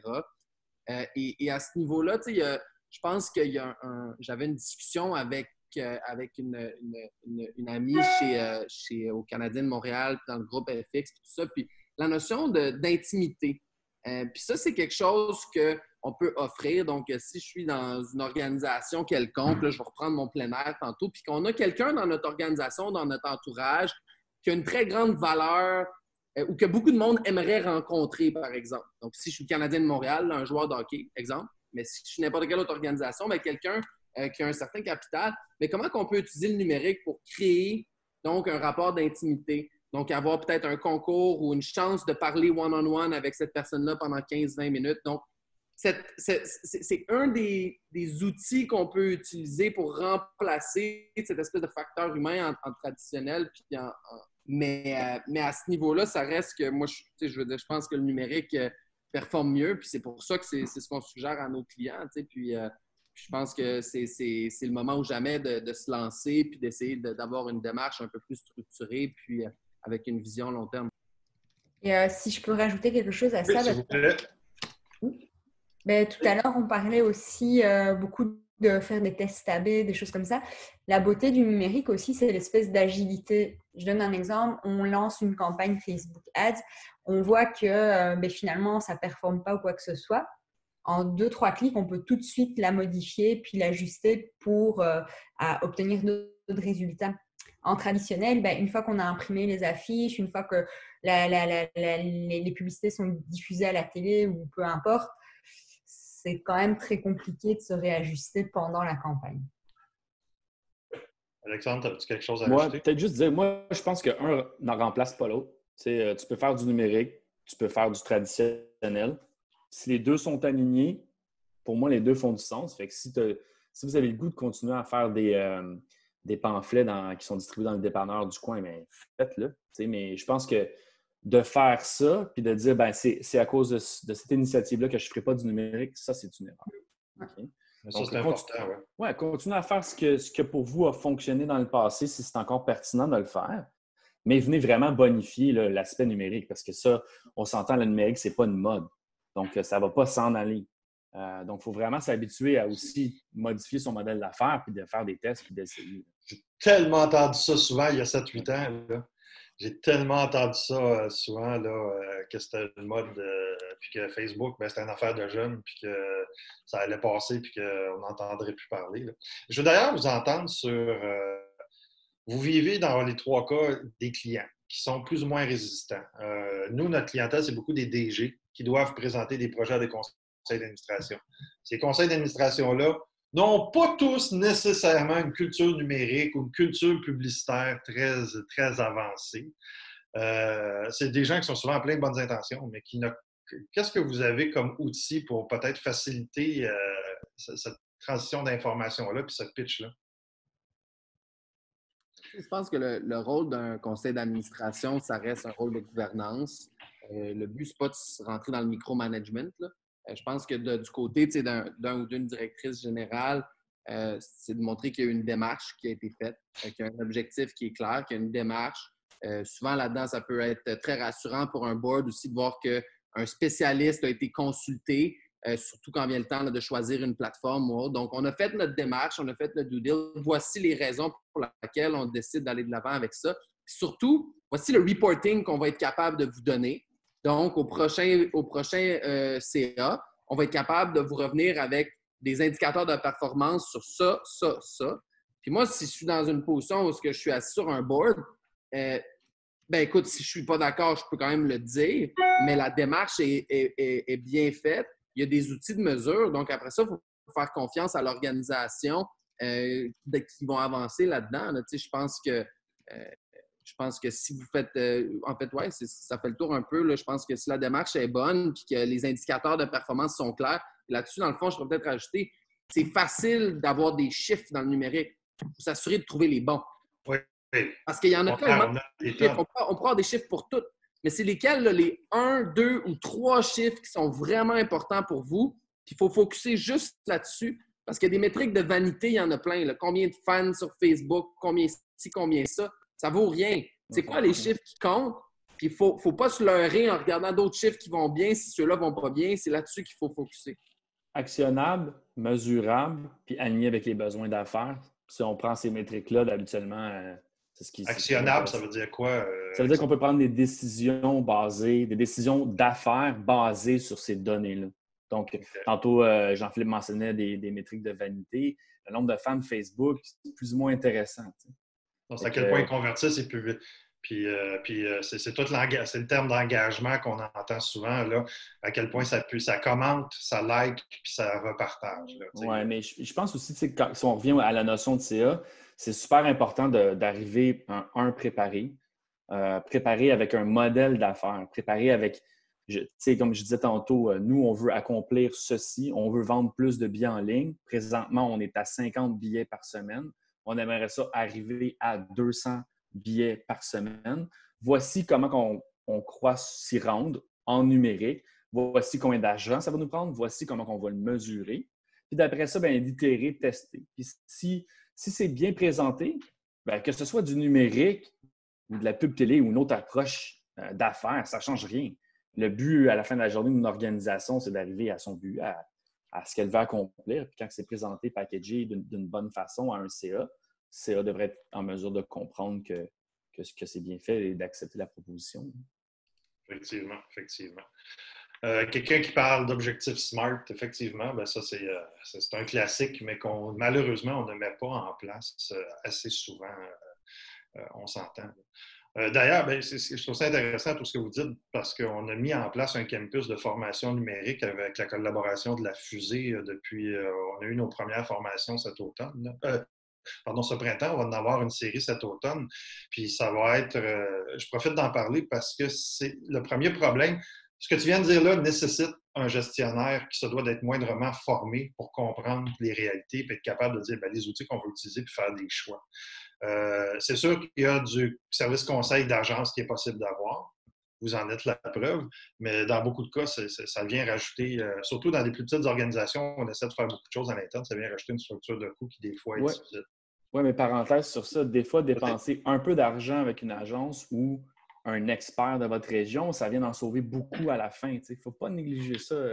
Les agences, on a nos torts, on a nos défauts, mais en termes de contact client, en termes de connaissance client, en termes d'expertise, habituellement, si l'agence est bonne, vous allez sauver beaucoup de temps. Vous allez sauver beaucoup d'erreurs. Donc, ça devient quand même assez intéressant aussi de se faire accompagner. Puis comme disait Jean-Philippe tantôt, dans le fond, un peu réaligner ça puis rajouter de la crédibilité aussi à votre business case. OK. Est-ce qu'il y avait quelqu'un qui avait quelque chose à rajouter là-dessus, Jean-Philippe? Puis, je ne sais pas si on y allait, mais je trouve que ce qu'Alexandre vient de dire, ça ouvre une porte à dire, des fois, ça coûte cher. Mais ce qui coûte vraiment cher, c'est de se tromper. Puis essayer de le faire à l'interne, puis j'ai un stagiaire qui connaît ça, puis ci, puis ça, puis d'essayer de... Jean-Philippe, ce qui coûte cher, c'est rien faire. Aussi. Parce que du test AB, tu vas te tromper, mais tu vas ajuster. Mais si tu ne fais rien, c'est pire. Je t'entends, là, puis c'est sûr qu'après ça, c'est du cas par cas. Il y a des situations, mettons qu'on est en train de choisir des solutions de TI, se tromper, ça coûte vraiment, vraiment cher. Après ça, rien faire, oui, ça coûte cher. Mais à ce niveau-là, moi, je pense évidemment que on est dans un rôle de prestataire de service, donc c'est sûr que, je veux dire, on croit à la valeur d'avoir un conseil à ce niveau-là. Puis moi, je n'hésiterais pas à demander conseil. Puis là, souvent, ça peut être dans le cadre d'un mandat précis. Des fois, ça peut être juste d'essayer d'aller chercher une opinion externe, un autre point de vue, une autre perspective. Lisez beaucoup. regardez des vidéos. Il y a tellement d'informations sur le web pour vous aider à prendre des bonnes décisions. N'hésitez pas à poser des questions pour essayer d'avoir vraiment après ça, donc toute l'information pour essayer de prendre une bonne décision qui est éclairée, qui a différents points de vue. Puis oui, tout à fait, il vaut mieux être accompagné et faire les choses de la bonne façon que d'essayer de bootstrapper puis de finalement réaliser que ça marche à moitié parce que ça a été fait à moitié. Il nous reste un dernier 5 minutes. Là, je voulais voir s'il restait des questions de la part de l'audience. Sinon, je suis curieux de vous entendre sur la marque en tant que telle. C'est un sujet qu'on n'aborde pas assez en OBNL, mais qu'on voit que les OBNL qui performent bien, je pense à Leucan, je pense à Sainte-Justine, le défi Pierre Lavoie, ont des marques fortes. C'est devenu des brands, puis quand on parle de ces organismes-là, on a un référentiel qui nous vient en tête, ainsi de suite.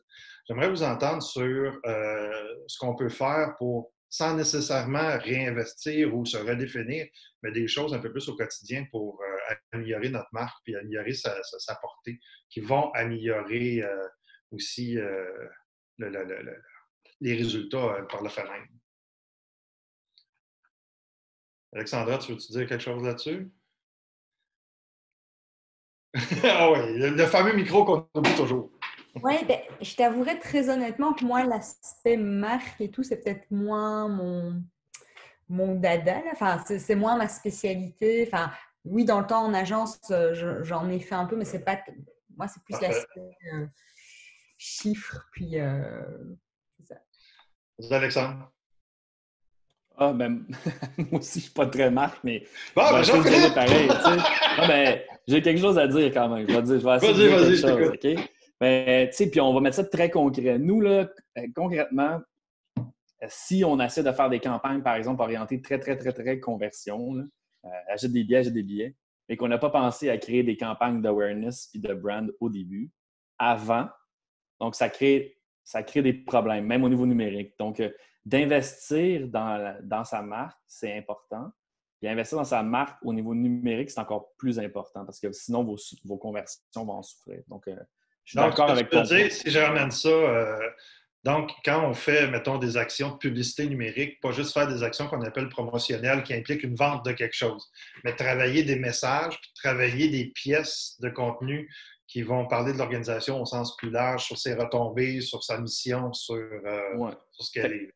Fait que, concrètement, si on travaille sur une campagne qui a 6 semaines, on devrait probablement investir peut-être 3-4 semaines sur le brand pour ensuite arriver avec 2 semaines orientées très, très conversion à la fin. Et on parle aux mêmes gens, comprennent le message, interagissent avec la marque, deviennent un peu plus émotionnellement attachés. Et dans les 2 dernières semaines, là, on pousse sur le clou pour venir leur faire une action concrète. Ça, c'est des modèles qui marchent bien. C'est bon. Jean-Philippe, je vais te laisser conclure sur la marque. Bien, écoute, puis à ce niveau-là, c'est certain que la marque est essentielle, ultimement, à être capable de faire passer votre message, à vous démarquer, à faire en sorte que le monde se souvienne de vous. Puis ce qui est le fun, c'est que l'évolution de la consommation dans les dernières années fait en sorte qu'aujourd'hui, le monde, il se rappelle d'une marque, non pas pour ce qu'elle offre comme produit, mais pour ce qu'elle représente. Puis ça, c'est des belles opportunités, donc, d'affirmer ce que vous représentez, de clamer haut et fort la vision que vous avez, puis la raison d'être que vous essayez de faire vivre à chaque jour, avec des communications, mais aussi des gestes concrets. Je peux prendre un exemple là-dessus. En ce moment, il y a évidemment des gros enjeux sociaux au niveau des inégalités. Et chaque organisation doit se poser les questions. Où est-ce qu'on se situe par rapport à ça? On l'a vu dernièrement, beaucoup de marques parlent, mais peu agissent. Puis donc, de voir, votre marque va se bâtir au fil des prochaines années, oui, avec une identité visuelle qui est reconnaissable, des couleurs qui reviennent de l'avant, un logo que vous êtes capable d'utiliser, un vocabulaire, des mots qui font en sorte que quand quelqu'un veut parler de la marque, il va être capable de dire la bonne chose. Mais au-delà de ça aussi, c'est de vous questionner puis de passer à l'action sur qu'est-ce qu'on peut faire pour vraiment affirmer qui qu'on est puis faire en sorte que ça ne soit pas juste des paroles, mais que ce soit vraiment des gestes concrets puis qu'on ait un impact réel. Puis à ce niveau-là, ça, c'est à la portée de toute organisation, de comme je dirais, to stand for something, de vraiment de se lever puis d'être capable d'affirmer pourquoi qu'on existe. Et puis ça, le monde, après ça, s'en souviennent quand ils interagissent avec vous, si on est capable de leur parler un peu de notre... justement, de ce qu'on représente pour la société, de ce qu'on essaie Peut-être votre village sur la question de Rebecca, Jean-Philippe, qui veut qu'on définisse un peu plus c'est quoi la marque. Ce qu'elle demande, c'est est-ce qu'on parle bien de l'organisme, sa mission, ou par exemple l'événement de financement, autrement dit, parler des invités, des porte-paroles de la programmation, ou vraiment juste parler de l'organisme pendant la moitié de la campagne? Oui, c'est effectivement plus la deuxième option. Là. Donc, la marque, c'est un petit peu ce qui vous représente de façon pérenne, que ce soit donc au niveau de l'identité, au niveau de la mission, des valeurs de l'organisation. C'est très proche de qui vous êtes comme organisation, mais c'est son expression. C'est comment elle est capable de se présenter. Ensuite, c'est sûr que là, si on parle d'un événement, un événement peut avoir une sous-marque. Donc ça, on en voit plein. Là, je veux dire, il y a une telle organisation a tel événement. Puis après ça, donc, ce qu'on veut généralement, c'est d'essayer d'éviter de s'éparpiller là, avec plein de sous-marques pour plein d'affaires, puis des séries, puis des événements, puis des ci, puis des ça. Avec des moyens limités, essayer de toujours taper sur le même clou. C'est la même marque, c'est le même message, puis ça, c'est plus facile donc à comprendre. Puis quand il y a des moyens qui augmentent, bien là, après ça, on est capable peut-être d'avoir différents angles pour différents types d'actions. Il restait une question sur l'opinion que vous avez de la durée idéale d'une campagne web. Je connais un peu la réponse, là, mais je vais vous laisser répondre. J'ai vu les yeux d'Alexandre. Alexandra. Là aussi, il n'y a pas vraiment de réponse. Là. Il n'y a pas de durée idéale. Ça dépend des enjeux, ça dépend des objectifs, ça dépend de tellement d'éléments là, que... Il n'y a vraiment pas de réponse. Enfin, pour moi, en tout cas, il n'y a pas de réponse à cette question. Mais encore là, d'essayer de, peut-être, si vous avez ce type de questions-là, peut-être essayer de vous faire accompagner sur un peu ce que vous voulez accomplir, qui vous voulez cibler, puis un peu les budgets par rapport à ça, puis comment ça rentre selon les plateformes qui vont être identifiées, parce que les coûts par plateforme, budget, ça va devenir des contraintes dans la durée d'une campagne, en gros. On pourrait décider de faire durer ça 1 an, mais s'il n'y a pas les budgets pour le faire durer 1 an, ça donne rien.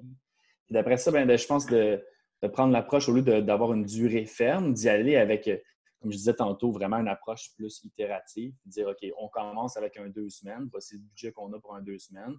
On pèse dessus. Ah, ça répond. Peut-être qu'on est capable de financer un autre 2 semaines, puis un autre 4 semaines. Puis peut-être une campagne qui marche moins bien, qui a été faite plus rapidement, mais on peut juste la fermer ou changer l'angle puis recommencer un autre 2-3 semaines. Nous, c'est plus ça qu'on prône que de dire on roule une campagne pendant 4 semaines et c'est comme ça que ça va fonctionner. T'sais.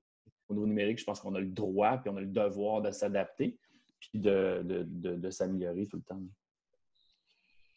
Écoutez, je vous remercie toutes les trois. Ça fait une petite heure et demie qu'on jase marketing, puis ça va très vite. Très. Écoute, on manque jamais de questions, puis on manque jamais de jus.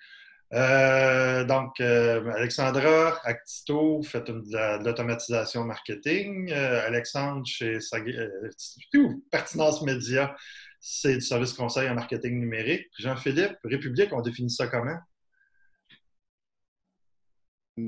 Écoute, justement, nous, on travaille avec des marques pour les aider dans leur communication, que ce soit avec donc, des plateformes, des solutions de contenu ou des campagnes. Puis finalement, donc, avec un message donc, responsable ou pour essayer d'améliorer la société. Je vous remercie à vous quatre. Je remercie à la 60aine de personnes qui ont assisté dans le webinaire, puis pas mal de monde aussi sur Facebook. Je vous invite à notre prochain rendez-vous qui est le 17 septembre. D'ici là, on est toujours disponible pour vos questions, vos besoins. Et je vous souhaite une bonne fin de journée. À la prochaine.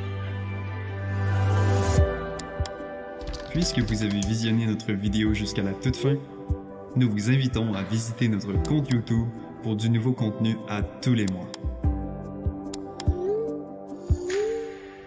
Nous créons des capsules avec des personnes inspirantes pour rapprocher, inspirer et informer les gestionnaires d'OBNL de tous les milieux.